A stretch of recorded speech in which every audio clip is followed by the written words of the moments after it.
Hello, everybody. This is Ron and Hope Unfiltered, real, raw, and relevant. Ronald, what you doing over there? Feeling good today? Yep, been laughing. You been laughing? Yep. Why? Because we've been talking about all these kids here, staff kids, who have had pink eye. I'm talking about one of my adults that's got pink eye. One of your adults. Yep. I look down and say, you know what causes pink eye in male adults? Oh, God, what? I can't say it. Don't say I it. can't say it. Oh, me. Well, what does cause pink eye? I thought it was like fecal matter. Like when kids don't wash their hands and stuff after they pooped and then they get it I don't now. know. I think that as an old saying. I don't know that is scientifically the cause of pink eye. We should Google it. I don't know that I want to do that right here on the podcast. But I anyway, think it's true. Well, that means wash your hands after you use the bathroom. Right. But little kids don't do that. Wash your hands. I do wash my hands. Baby, I have to stand at the sink and cut the water on and let Hope come here. Good Lord. No, you You'll don't. pass right on back and go start cooking. So gross. Start cooking. That is nasty, Ron. I do not. You got to wash your hands more. Okay. Your hygiene. That's what it is. We've It's talked me about your hygiene and my at hygiene. length. Yep. We talked about it at length. I don't feel good today. Why? I told you yesterday I woke up with all this sinus mess. My eyes are You can get up and say itchy. you don't My feel good. throat is hurting. And that's how you've learned how to turn me into a butler. She just gets, I don't feel good, and then all of a sudden, she shifts me from husband to butler, and it's just full service. Full Yes. service. But I don't feel good. But I'm here. What We don't got to feel encourage the saints today in the Lord. What don't feel good? I told you I got body aches, my head I gave hurts, you Visine for my your eyes. eyes I are brought red you and coffee. itchy, I my cooked you throat is breakfast. sore, I'm I sinusy. gave you Afrin for your nose, and Yeah. I gave you Dayquil So for then your you know I aches. don't feel good. So why are you You ought asking? to be charged now. You got stuff running through your veins. Okay. I fed you good, boiled you eggs and toast with blueberry preserves. Yes, you did. You good? It was good. Okay. You don't feel no better? Not really. I feel like I need to go to bed and lay down. But I'm here. I'm here. You have a fever. So let's do our podcast. What are we going to talk about today? I wasn't supposed to have this water up here. I'm supposed to have Run and Hope Let's Unfiltered put this cups. down. Yep. Okay. I brought that up So, here. what are we talking about today? Oh, I know what we're talking about. We talked about it this We've got morning. 173 last time I was told. Of course, that number Good Lord. fluctuates. You sound like you don't feel good. Nah, just a little. Just a little sinusy. Okay. Last I heard, everything together, the Ministerial Fellowship, Ron Carpenter Ministries, both coasts, there's 173 staff people total. That's contractors, that's everybody. So I don't want to zero in, nobody know who we're talking about. And so when you take that down, a vast, no, I don't want to say majority, I don't know if that's true, a significant number of that 173 is single. The vast majority of the singles are on the West Coast. Would that be an accurate true. breakdown? Absolutely. 173 single, West Coast. And not too long ago, we were talking. I'd say half and half, Ron. Is it that It's much? half and half. Yeah. I was going to say a significant amount, but you think it's half and half. Okay. And so you and I are involved now at this stage in our life with people who've been married as long as we have, Right? people who are grandparents. We have a lot of newly married or young married, I'd say 0 to 5 years. Maybe you want to stretch that to 10. And we have a lot of singles. So we lead people in a lot of different seasons of life. And it's interesting to have conversations and get perspectives on things, especially since we have people from such vast backgrounds. Yeah. I mean, It's backgrounds, age, multicultural. we have people from other countries. Yes. We just don't have people from two different sides of the country. A lot of demographics. Yeah, we got people from other countries that, moved to States 4 years ago or whatever, and they're on our staff now. And, excuse me. And so, in a conversation a while back with one of this 173, It happened to be one of the ladies in West Coast. We got a lot of single females. And we were casually kind of cutting up, talking about, a day. You're going to get married one day. Right. And the response was, I'm looking for the right fit.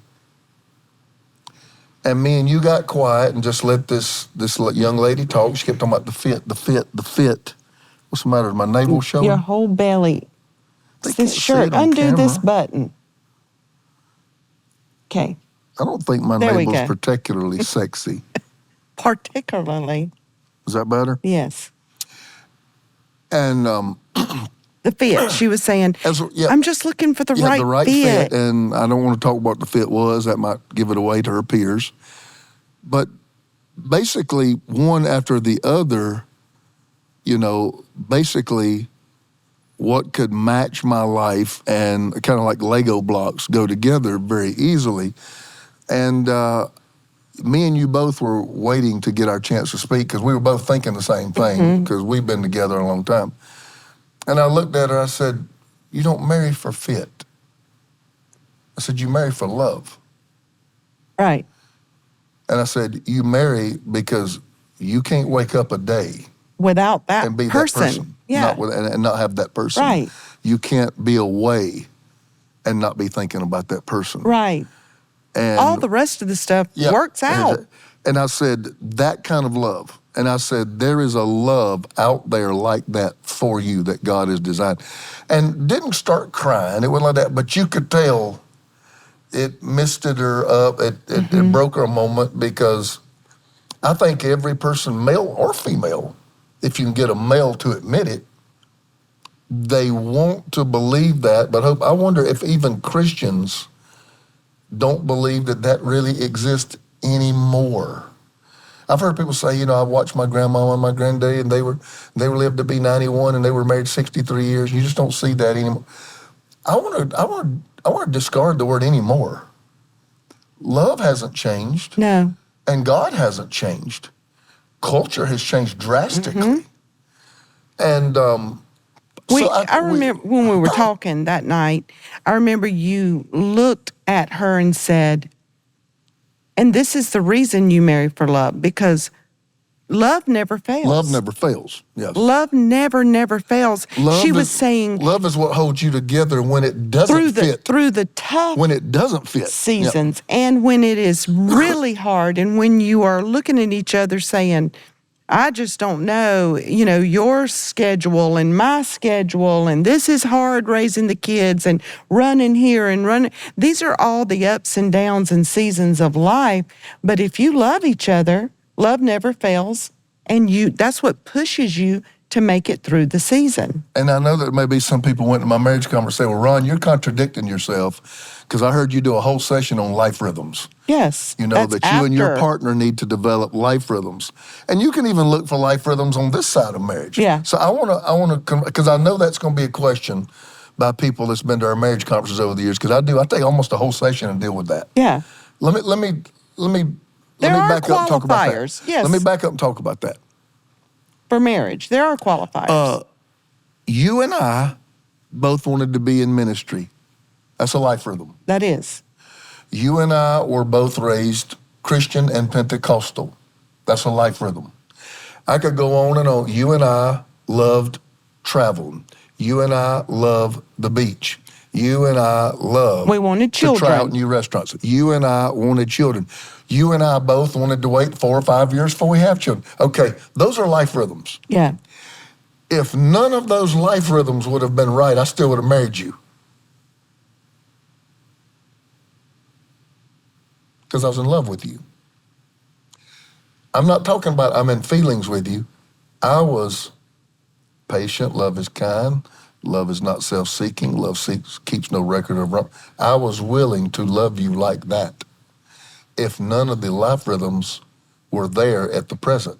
Because in my mind, love that suffers long, suffers all things, bears all things, hopes all things, believes all things. Love like that will get me through any area where you're in my life doesn't fit. Yeah. And we've had... Well, I don't even think she was talking about fit.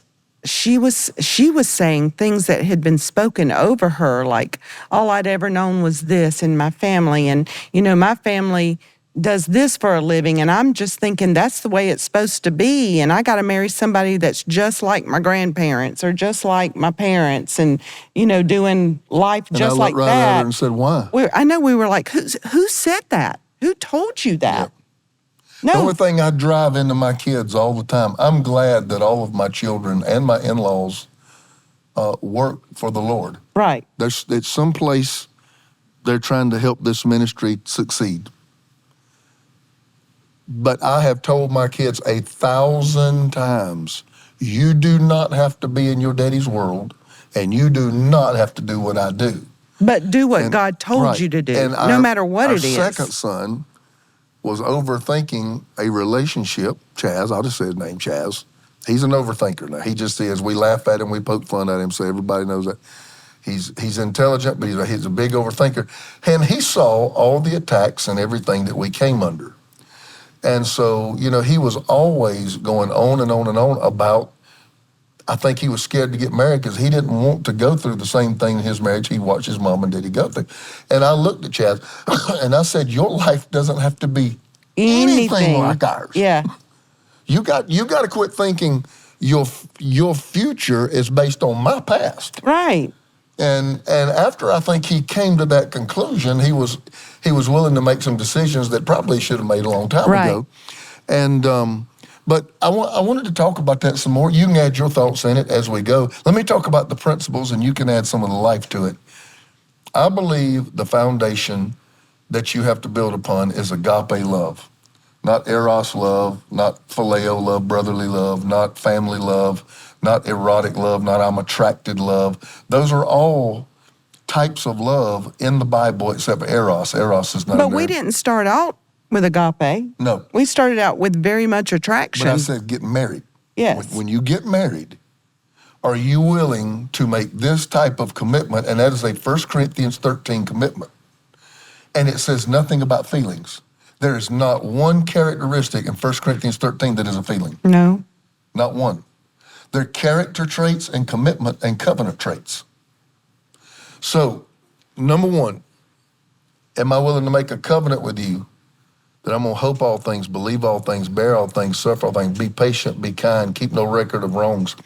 When I have established I love you like that, then that's where I think the life rhythm talks need to start taking place. I don't make life rhythm talks to see if I can love you. Yeah. I love you, and I love you will work out the kinks and the life rhythms. Yeah. And it's sometimes hard. Very hard. Sometimes, it's not easy. There is no marriage I would ever say. I think that is such a misnomer that if you marry the right person, you have no problems. There's problems in every marriage. I know I married the right person, and we've had unbelievable problems. Yes, absolutely. But I love you, let me tell agape. you, we didn't stay together because it was the right fit. Right. You see what I'm talking about? So I work first shift, he works second. That's not a great life rhythm. That means you see each other on weekends. Yeah. Okay? Love will get you through the season where you had to work first and he had to work second. Right. Love will get you through the season where you had to work and the other one couldn't work. And you struggled financially. You're going at it sexually like rabbits before you have kids. You start having kids, and it's like you go into a famine. Love takes you through the times things do not fit. Right. I think we have a generation You're covering your mic. that had such sexual exposure and permissiveness. See, it used to be that exploration, that level We of have a tweet in the room. Do you hear it? I don't. Okay. That we have, It's Tweety Bird. made me forget what I was going to say. You said It must sexual be, exploration. I think there was a day. This day's probably about 50 years ago. Maybe right before the sexual revolution. where exploring that level of intimacy with someone was something to be aspired to at the consummation of a journey. Yeah. Now, those intimacies are entered into without even having a journey. Just a straight up hookup. And so people who engage in sexual pleasures and sexual activities with absolutely no relationship, they look out there and say, do those relationships still exist? Because I haven't experienced it in my world. Everybody wants to hook up, and every guy's a blank blank, and every girl's a blank. And I hear this all the time. Yeah. I mean, I hear it a lot. We kid around with the ladies we work close to in society. I know on the West Coast are all single, and Pastor, all the boys. Yeah. And they start, and I'm like, all of them? They're like, all of them. Yeah, in the church. And, and then you go, oh, all the girls are psycho, Pastor. You can't be dating all the girls. Well, if you got, 55 soul ties, and you're 20 years old, and then the guys have known how to get the end of a relationship without even getting the beginning, everything's upside down. So where you were supposed to end is now where you start. Yeah. And so I do think there is a hopelessness, because this is a good girl we were talking to tonight. And when I looked at her and said, there is a love for you out there like that, there was silence and this. And I think they overcomplicate it, Ron. I really think they overcomplicate it, because when you and I were dating, you had to meet somebody like where you were and in your church or at your college. And now there's so many options, and I think they panic. Like, well, maybe there's somebody better. Well, maybe I shouldn't say yes to this one, because what if somebody else finds me or swipes and there's options. There's so many, like dating like that, quite honestly. So many variables and so many options out there, and I think they panic. I'm going to admit, I'm going to own this. I don't understand that world, because I saw you and I said, I'm going to meet her. Yeah. And that was it. Life was simple. I didn't have this. Life was way simple. I didn't have the, married, and single, and they 25. overcomplicate it. And the options, perceived options are right in front of you, because if you got a million people on an app, right? Can you imagine how overwhelming? They're like, but I wonder what that would be, or this one, or that one, or this one. And it was just simple. We met each other, we fell in love, and moved forward with life. Now, I made the decision. School started in August. We started dating September, 2 or 3 weeks in. I made the decision that fall to turn my heart loose. I have this uncanny ability. I can, people are like, well, you can't control your heart. I don't know. I could. No, you could. I could. I could let it go. I could withhold it. No. But when I let it go, I am all the way in, and I love hard. Baby, you couldn't resist me. But I don't let it go of anybody. I didn't talk about resist. I'm talking about heart. Your heart couldn't resist me. Well, obviously. But I remember I was like, I didn't give my heart away right when I first met you. No, you didn't. You didn't give me that first kiss quick either. I know, because you were different, and I was a little bit scared of you. And I'd never been scared of a girl before, but you were a little different.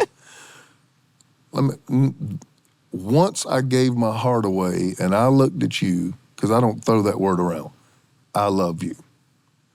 Okay. Then we start talking about the fit. I think that's what I'm getting at. Yeah. The fit conversation is necessary.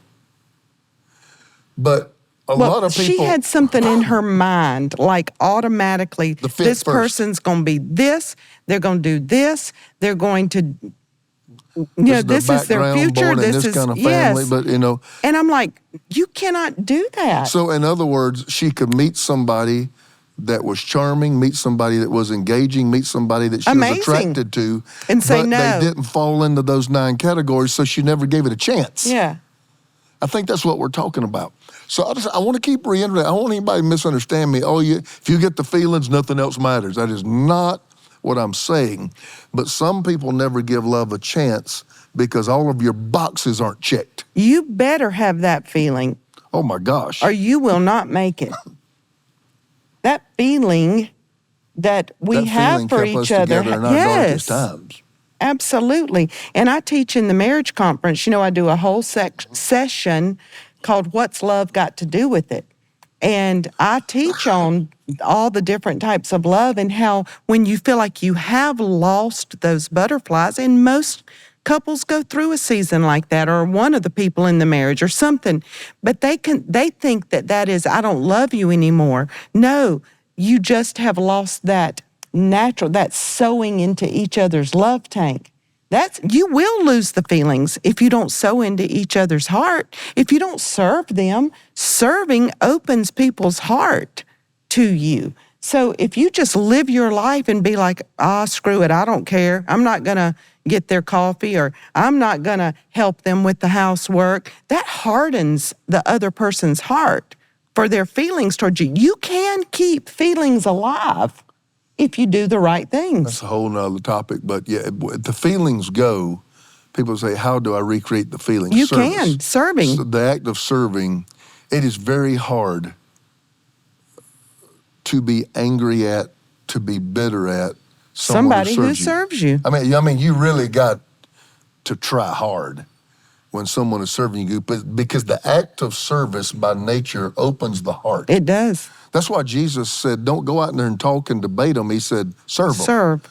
Let people see your good works. Yes. And they'll glorify God. Yeah. Let people see your good works, because if you go out and you serve your community, you open the heart of your community, not just towards you, but towards your God. And so, we keep that up pretty regularly. I think you and I are pretty strong on that. We don't keep a tally. No. But the fact is, we're looking, at you made one my another's coffee needs. This morning. I ironed your shirt. Exactly right. It's serving each other. That keeps the feelings alive. What if, and we don't script this, so I don't have an answer. I'm asking you, what would you tell the girl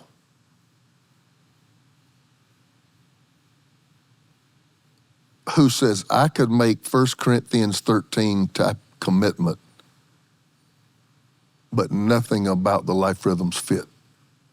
I'd say that'd be very hard. It's going to be a hard journey. I think something in the life rhythms does need to fit. You don't have to check all 10 boxes, but I do believe that because without a vision, people perish, and I believe you have to have a vision for your life and be on the same page. The two have to agree. I was waiting to see where you was going to go, but again, we've been married a long time and we think the same way. I think the key thing you said is all the boxes. Yeah. Is there anybody who checks all the boxes? No, except you. Does that you check all mine. Baby, you've already got my money. I mean, I don't think anybody checks all the boxes. You don't like the way I clear my throat when I lay down in bed at night. I don't. Especially if you're already slow. Okay, I really don't. Okay, that's a box I don't check. Yeah. Well, does anybody check all the boxes? And I've seen some people in this day and time, they're intent on that. Right. And I got my standards high, and I don't want you to lower your standards. Right. I don't want you to go out here and marry something crazy and have a train wreck in 24 months. That's not what I'm saying either. But finding fit without covenant love is not going to work. Just like after you find covenant love, you're probably going to need to start talking about the fit. But I feel like the love comes first. I can't imagine, okay, they got 9 out of the 10 boxes. Okay, we can love now. Right. It's weird. Yeah. It's just out of order. It makes sense. Here's what I would do. If it was me in this day and time, here's what I would do. I really think I'm falling for you. Let's talk about the future. Yeah, and I don't know if you feel the same way about me, But when I think of how I want to spend my life, that person I've always dreamed about, you share so many of those characteristics. Number one, do you see me? Do you see me in your future? And if so, then you begin to talk. You begin to talk about kids. Yeah. You begin to talk about church life. You begin to talk about careers. You begin to talk about career mom, stay-at-home mom. You begin to talk about all those things. And here's the thing. Even though you talk about them at 18, 21, 25, 29, they all can surely change. Oh, my gosh. As your life unfolds. How So many you can't be times- locked into those blump, blump, blump, blump, all these little boxes. You can't be. I love the South. I'm a Southern boy. I'm a Southern boy. I don't really get into the country hunting and fishing part anymore. I did all that, farming, hunting, fishing. I did all that. I don't desire to go back to that, but I'm a Southern cultured person with Southern values as a gentleman, the way I was raised.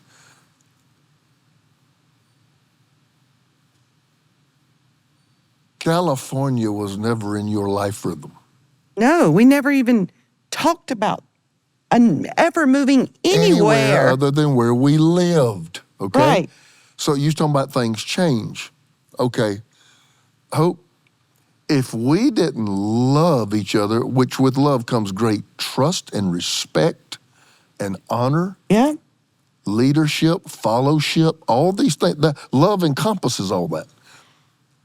When I would have come and had that conversation with you, it wasn't like it was a surprise. You knew I'd been talking on the phone. Right. But I had no definitive and I'd made no decision.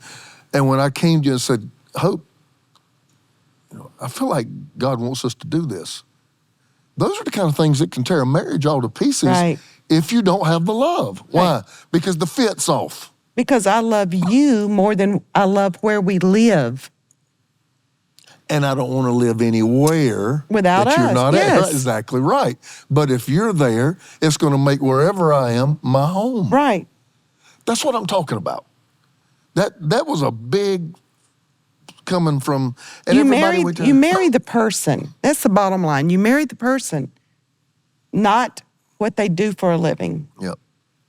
And here again, the love, everything's not going to fit, and you're really living in a fantasy world if you think it is.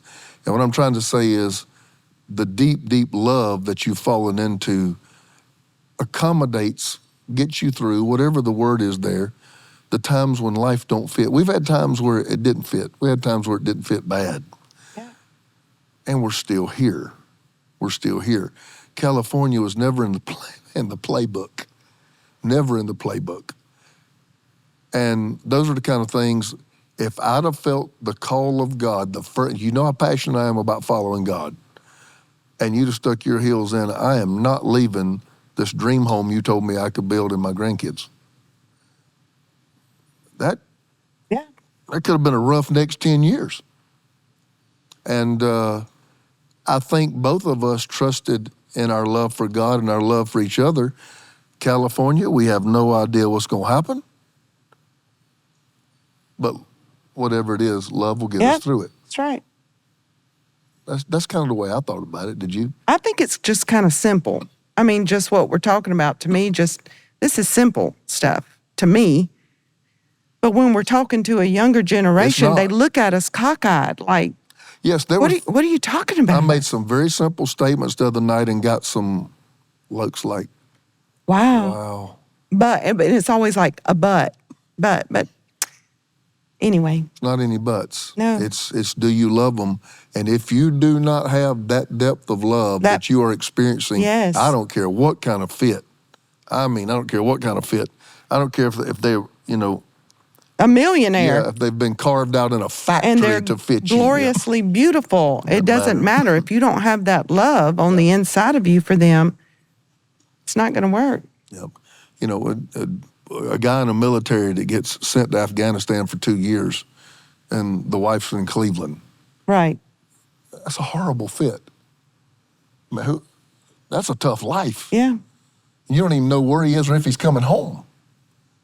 What gets you through that? Love. When they joined, he goes to work and he comes home because he's at the base. Then there's wartime, he gets commissioned. Okay, the fit's gone. Yeah. We had this thing worked out. Now I don't have a fit no more. What takes you 2 years till he comes back home? What gets you through any PTSD he may have till you can calm his spirit and calm his mind and get him through the nightmares? Love. Yeah, that's Love right. does all that. And so the thing that you look for in a relationship, and it still exists, guys. I am a romantic, but I'm not romanticizing what yours can be. I'm telling you the truth. You can have that. I don't want to go a day without that person in my life. That's right. I don't care how many options are out there. I want just you. Yes, and my day's better when they walk in the room. And, and when they're not there, I'm texting them, making sure they're all right. And I don't listen. And here's the other thing. And I don't care what anybody else thinks or what they think I need for my life, right? Well, obviously you didn't, because your mom and dad didn't think you needed me. Right. And so this person we were talking to, they were like, yeah, but my grandparents always said this, and this. And I'm like, well, it doesn't matter if it's not what you want and what you love. Yep. Right? This is good. I hope this helps some people today. I just hope I didn't confuse them, because I want them to know. You didn't. Hey, we have a marriage conference coming up too for everybody listening. Well, they got to be engaged. Engaged they gotta be at least or married. Engaged. And it is, let me look up, let me make sure I got the right. If you're just dating, you can't come. If you're engaged, I will allow it. It's February 5, 6, and 7 in Monterey, California. We'll put the website right here on the screen for you. Go to roncarpenter.com/events. We would love to have you. We can have 300 couples. And it's in Monterey, California. These are life-changing. We have people who come year after year after year, just like a refresher for their marriage. In fact, the returning people will fill it up if we're not careful, and the new people don't get to come. So y'all go get signed up today before it fills up. We've kept the price basically as low as we can. We want to have a nice venue. We want to do it at a certain caliber, but at the same time, we know a lot of young couples, you're not in your peak earning years. You got money going everywhere. And so we want it to be attainable for everybody, but yet maintain a high standard. But we haven't talked about it a lot. We didn't do it last year. We skipped a year, but we've done over 20 of these things over the years, and would love to have you come. We go back and forth on each coast. We try to each year. The last one was on the East Coast. Skipped last year. This year it's in Monterey. And I think last time we came close to packing that one out. Yeah. Yeah. Sometimes they pack out, sometimes they don't, but I think that one packed out. Yeah, so go register, get signed up before it fills up. And listen, we just got word this morning. Let's congratulate Red Worship. They just got nominated for a Dove Award for the Gospel Album of the Year, Presence People Literally album. just found out this morning. Yep, so go download Presence People, listen to it. It was nominated for a Dove Award, so I'm so proud of them. So, whether you win or not, of course, that would be amazing, but just being nominated in the conversation, huge. I was so proud for them. And so go download that. Check out Hope's Inner Circle on our website. And if you don't have my AI app, we got so many things we've developed over 35 years of ministry to help you. Yep. And we hope that's what this is doing today. So until next time. It's Ron and Hope Unfiltered, real, raw, relevant. See you later.